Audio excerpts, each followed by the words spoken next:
এই তেজগাঁ থেকে শুরু করে মিরপুর পর্যন্ত সমস্ত ট্রাফিকের অভিভাবক উনি আপনাদের সাথে কাজ করেন।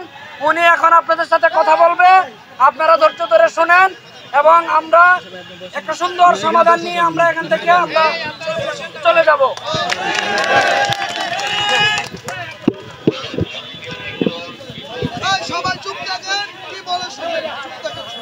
আপনাদের কথা শেষ হলে আমি শুরু করব। আমি প্রথমে আপনাদেরকে আমার তরফ থেকে সালাম জানাচ্ছি, আসসালামু আলাইকুম। আমাদের সাথে উপস্থিত আছেন এই তেজগাঁ ডিভিশনের সম্মানিত ডিসি স্যার, আমি ডিসি ট্রাফিক তেজগাঁ এবং মিরপুর ডিভিশন। আমি আপনাদের এইখানে রোড ব্যারিকেড দিয়ে আপনারা রাস্তা জ্যাম করে আছেন এটা শুনে আমি এসেছি। স্যার আপনাদেরকে সকালবেলা থেকে আপনাদের সাথে আছেন। আমি যেটি শুনেছি যে আপনারা এইখানে জমায়েত হয়েছেন, ট্রাফিক ডিভিশন আপনাদের অটোরিকশা বা ব্যাটারির বিরুদ্ধে অ্যাকশন নিয়েছে, তো একজন আমাকে বলবেন যে আপনার আসলে সমস্যা কি, একজনের কাছ থেকে আমি শুনতে চাই, তারপরে আমি কথা বলবো। না, এখান থেকে একজন আসেন।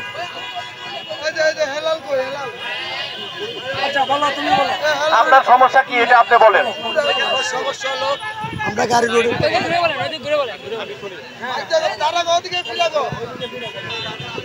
আমার সমস্যা হলো আমরা রাস্তাঘাটে রোডে গাড়ি চালাই, ঠিক আছে, আমরা গলিতে গাড়ি চালাই, আমরা গলির থেকে আমরা একটু দূরে থাকলে আমাদের গাড়িটা ছাড়তে আসছে একটা বাংলা রিক্সা আইনটা গাড়িটা ধরে চলে যায়, 4টা ব্যাটারি রাখা দেয়, তাহলে 2টা ব্যাটারি রাখা দেয়, 2টা ব্যাটারি রাখা দিলে 4টা ব্যাটারি যদি রাখা দেয়, একটা 4টা ব্যাটারির দাম 28,500 টাকা।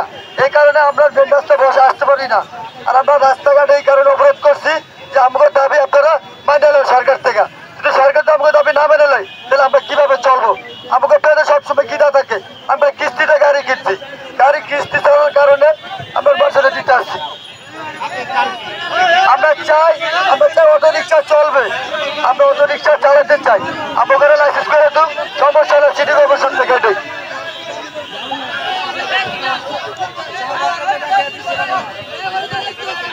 শুনেন, আপনাদের আর কেউ কারো কিছু বলার আছে আপনি বলেন। ভাই 1 মিনিট সবাই আমরা চুপ থাকি, 1 মিনিট সবাই একটু চুপ থাকি। স্যারে আমাদের দাবি জানতে চাইছে, আমরা আমাদের দায়িত্ব স্যারের কাছে আমাদের দাবি বলা, আমাদের দাবি স্যারে রাখবে কি রাখবে না এটা স্যারের একান্ত ব্যাপার, তারপরে আমরা কথা বলবো। আমাদের দাবি হচ্ছে আমরা দীর্ঘদিন অনেক দিন আগে হইতে অটো রিক্সা চালাইতেছি, কেউ অটো রিক্সা ব্যবসার সাথে জড়িত, কেউ অটো রিক্সা চালাইতেছি, কেউ চাকরি করি, চাকরির ফাঁকে ফাঁকে স্যার অটো রিক্সা চালাই। আমাদের বেশি দিন আগের কথা না, নির্বাচনের আগে অটো নিয়ে সমস্যা হয়েছিল, তখন আমাদের এই বাংলাদেশ সরকার থেকেই বলা হয়েছিল যে তোমরা অটো চালাও, তোমাদের অটো নিয়ে কোনো সমস্যা নাই। আমরা ওই আশ্বাস পেয়ে আমরা অটো রিক্সা কেউ কিস্তিতে কিনছি, কেউ সুদের উপরে টাকা এনে কিনছি, কেউ গরিবের চেয়ে কিনছি, কেউ বোর গয়না বেচছো, আমরা অটো রিক্সা কিনছি। এখন আগের সরকার ক্ষমতা থেকে চলে যাওয়ার পরে এখন নতুন সরকার আমাদের দেশে গঠন হয়েছে প্রায় আজকে অনেকদিন যাবৎ। গঠন হওয়ার পরে স্যার এই পর্যন্ত আমরা ইনশাল্লাহ সুস্থ মতো ভালো মতো অটো চালাচ্ছি। হুট করে 1 সপ্তাহ হয়েছে আপনারা বলতেছেন হাইকোর্ট থেকে রায় দেওয়া হয়েছে ঢাকা সিটির ভিতরে অটো বন্ধ করে দিবে, কোনো অটো থাকতে পারবে না এবং অটো একবারে টোটালে বন্ধ করে দেওয়া হবে, অটো চালাইতে পারবে না। ওই রায় পাওয়ার পরে আমরা গলিতে থাকি, মেন সড়কে থাকি, যেই জায়গায় থাকি না কেন আমাদের প্রশাসন ভাই যারা রাস্তায় ডিউটি করে তারা এক একটা গাড়ি ধরে 4টি করে ব্যাটারি খুলে নিয়ে যায়। 4টি ব্যাটারির দাম 28,000 টাকা। আমি একজন গরিব মানুষ, আমার পক্ষে 28,000 টাকা দিয়া আবার নতুন করে 4টা ব্যাটারি কিনা সম্ভব না। এবং আমরা যদি এর প্রতিবাদ করতে যাই আমাদের উপরে আপনারা জুলুম করেন, অত্যাচার করেন, অ্যাকশন নেন। আপনারা বলেন আমরা রাজনীতিবিদের সাথে জড়িত, আমরা এই জায়গায় যারা আসি প্রতিজন আমরা শ্রমিক, রিক্সা চালায় খাই, ছাপ কষ্ট করে খাই, আমরা কোনো রাজনীতির সাথে জড়িত নাই। আমাদের ভিতরে যদি কোনো রাজনীতিবিদ লোক ঢোকে আমরা তাকে বুঝাইতে পারি, কথা বলতে পারি, তাকে আমরা স্যার সাইড করে দিই। এখন সর্বশেষ কথা স্যার, আমাদের দাবি একটাই, আমাদের অটো চালাইতে দিতে হবে। আমাদের মেইন সড়ক প্রয়োজন নাই, আমরা মেইন সড়ক চাই না, আমাদের ভিতরে চালাবো, ভিতরে অলিতে গলিতে চালাবো। যেসব স্থানে আপনার বাস চলে না, বড় বড় গাড়ি চলে না, আমরা সেই স্থানে চালাবো এবং আমাদের ভিতরে ভিতরে চালাবো। এবং আমরা এটা হইলো ধরেন, এটা আমাদের এই যে মনে করেন গলি শেষ মাথা স্যার, এটা হলো আমাদের গলি শেষ মাথা। আমরা এই জায়গায় ইউটার নিয়ে আরেকটা ট্রিপ নিব, ওই ইউটার নিতে গেলে আমাদেরকে ধরে বলে টাকা 500 দাও, আনালে ব্যাটারি ফিরে দাও। আমরা চাই না আমাদের সাথে এরকম কোনো জুলুম হোক। আমাদের কথা, আমাদের অটো চলছে এবং ইনশাল্লাহ চলবে। আমরা স্যার চুরি করি না, সন্ত্রাসী করি না, রাজনীতি করি না। আমাদের কাজ একটাই, আমরা রিক্সা চালাবো, ইনকাম করব, ভাত খাবো, রাইট হইলে বউ পোলাপান নিয়ে শান্তি মতো ঘুমাবো। আমাদের এর বাইরে স্যার কোনো দাবি নাই। এখন আপনারা যদি বলেন যে অটো বন্ধ করে দিবেন, যদি সরকার থেকে বলে যে অটো বন্ধ করে দিবে, আমাদেরকে সময় দেওয়া উচিত। আপনাদের আমাদেরকে জুলুম না করে ইনপুট বন্ধ করা উচিত। আপনারা যে জায়গায় ইনপুট হয় সেই জায়গায় ইনপুট বন্ধ না করে আপনারা, আমি গরিব মানুষ, আমার মার গয়না বেচা, আরেকজনের পর শাড়ি বেচা, আরেকজনের গরু বেচা, গাড়ি কিনছি, আপনি ব্যাটারি ঘরে নিয়ে বিক্রি করে খাইলাম, কাগজ চাইলে করে তুই খাবি মামলা। আমরা চাই আমাদের অটো চলছে, চলবে। এবং আমাদের বক্তব্য, আমরা যারা অটো চালাই তাদের প্রতি বলতেছি, আমাদের যদি বলেন যে মেইন রাস্তায় ওঠা যাবে না, আমরা মেইন রাস্তায় উঠবো না।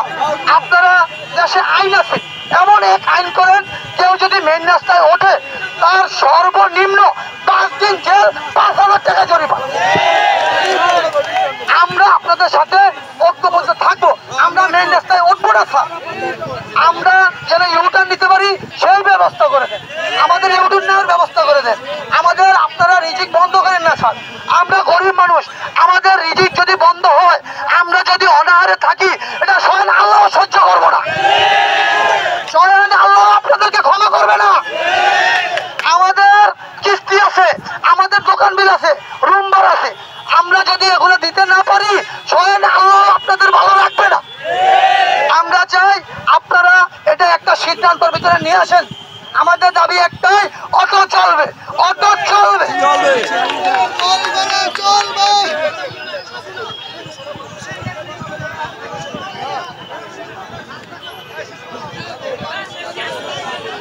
আচ্ছা, আমি দুজনের কথা শুনেছি, আপনারা একটু আমার কথা মনোযোগ দিয়ে শুনবেন। কথা বললে আমার কথা শোনা যাবে না। আমি তেজগাঁ এবং মিরপুর ট্রাফিক ডিভিশনে নতুন যোগদান করেছি অল্প কিছুদিন আগে।